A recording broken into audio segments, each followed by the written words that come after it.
Hi Ben. With the slightly unusual circumstances of the pitch and everything, are you tempted to sort of take this result on the chin a bit, or are there any aspects of the game you wish you'd done better? Yeah, look, it was always going to be an interesting test match, I think, knowing when we were going to be using a used pitch, because obviously day one was effectively day six. But yeah, look, I think on day one it actually played all right, and it wasn't until the end of day two where I think the spin and the sort of the dryness and the usage of the pitch really started to show. I think if you look back on this test match in particular, and look, the guys who had success with the bat were the ones who looked to put a lot of pressure on the spinners, both from our batting lineup and Pakistan's batting lineup. It was one of those where you had to try and find a way to negate the spin. I felt standing at slip when our spinners were bowling, as soon as anyone looked to play, trust their defence too much, as when you massively felt in the game. Like the 200s in the game from Ben Duckett and the Pakistan guy on debut, they really put the pressure on the spinners by just negating any spin, because that was obviously the big threat. But yeah, it was an interesting test match to watch. There was a lot happening, a lot going on, and one that I'm pretty sure was good viewing for everyone who turned up to watch, not only here but on the TV as well. The chase this morning, you guys always would back yourselves and never give in. What were your thoughts when you sort of sent your bat disappearing off the square leg and stumped? Yeah, I should try and remember to keep hold of my bat next time. It's the second time I think I've done that. But yeah, look, it was always going to be a very, very tough ask, but we obviously backed ourselves to chase that down, and I think it was pretty evident of the way that we had to go out there and play. It was a case of chasing the runs down as opposed of looking at how much time we had left in the game.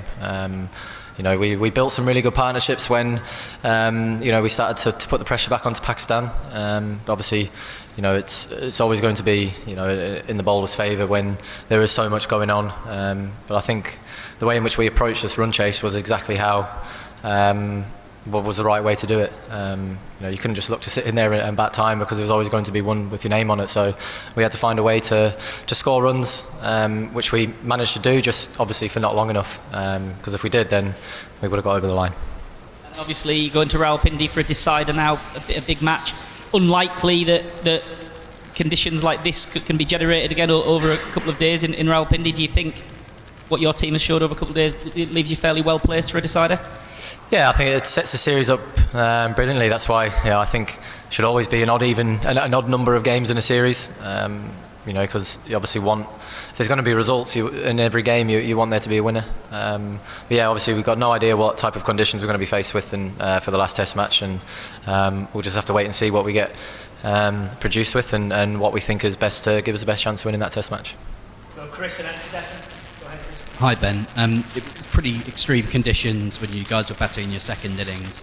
I'm just wondering, in terms of difficulty level, have you had many harder to bat on than that? Being very honest, it's actually a lot easier when you know what you've got to go out there and do.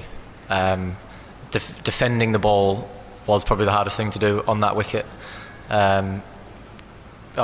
Everyone was sort of treating a sweep shot like a defence, but it was a scoring option. When you're on those type of wickets, when you're looking in there to defend, you sort of only got one thing in your mind, which is, I can't score. There's eventually going to be one with my name on it. So yeah, obviously when you're looking to play the cross-batted shots with the sweeps and stuff like that, you've obviously got a chance of dismissal, but at least you're giving yourself a chance of scoring runs. And obviously when you're chasing down a total, that's what you need to look at, and you need to find a way to give yourself the best chance of scoring those runs, whilst also putting pressure back onto them. If you're just sitting there on that wicket, I think it was pretty evident that we would have got nowhere near to that total that we would have done if we didn't go out there with that intent to really put the pressure on with our sweep shots. Stefan at the back of the room, please. Around here as well. At the back, please, at the back. There you go. Cheers, Stefan. Ben, given what you guys achieved last week and here 2 years ago, and sort of the reputation you've got as a team, is it actually quite a big compliment to you guys that the opposition were willing to try something so radical? I think they just used their home conditions in their favour. Again, you could look back, and if we had won the toss, it could have been completely different, and then it would have been a silly decision. But you know, the toss was always going to be massive on this. I think me and Shan both knew that walking out there at 9:30 on whatever day it was. I always call tails, and I won't be changing it next week either. There are moments when you were right in this game, though, even despite losing the toss. I think 211 for 2 in the first innings, and those drop catches yesterday as well. Yeah, obviously 211 for 2 was a very commanding position for us to be in. But as I said earlier, when we lost those 3 or 4 quick wickets, that's when it really started to happen for the spinners. You know, it was spinning out the foothole, spinning out the cracks as well. So when it happens as quickly as that, you know, could we have been quicker at sort of, I don't know, counteracting that? But I think it's very easy to say that's where we lost the game. But when a pitch does do that out of pretty much nowhere, I thought, on day 2, it's very tough to change a game plan that you already have gone out there, considering you've watched, you know, a day and a half of batters score run playing in a particular way. But you know, Ben Duckett's first innings 100 was just remarkable. He really showed our batting group how to go about scoring runs, and I think we obviously tried to implement that today and yesterday. But yeah, we just couldn't quite build those partnerships for long enough, and yeah, happy with the approach that we took. Hopefully next time we can get over the line if we're faced with similar stuff. Do 2 more, Behram, and 1 more after that. Go ahead. Afternoon, Ben. This is Behram Qazi from Pro Sports. Commiserations on the loss, but of course this is a team in transition. You know, Jamie Smith debuted in the English summer and he's been phenomenal, even though he had a tough test match behind the stumps. Then Gus Atkinson has been really, really good for England as well. And in this series, we've seen Bryden Cast pick up 9 wickets at 24 on these sort of tracks. And he can whack a long ball as well. So how do you see your progress as a unit, especially building up to that Ashes in Australia? Yeah, I think, you know, a lot's going to be said about spin from this week, but our 2 seamers in particular, Matthew Potts and Bryden Cast, I thought were just as impressive. Obviously, nowhere near as many favourable conditions for fast bowlers this week, but the way that those 2 in particular just kept running in spell after spell, ball after ball, showed a lot about their character and how much it obviously means to play for England. You know, it's incredibly hot, but they didn't, you know, shy away from anything that I asked them to do. You know, that shows a lot about their attitude, a lot about what we try to do in terms of, you know, as individuals, we give everything to our team members, and they certainly showed that. But great signs for us going forward. I think Bryden Cast has shown why we see him as such a huge asset for us, not only in the Test team, but also in the white ball team going forward for England. And then Matt, last question, please. Go ahead.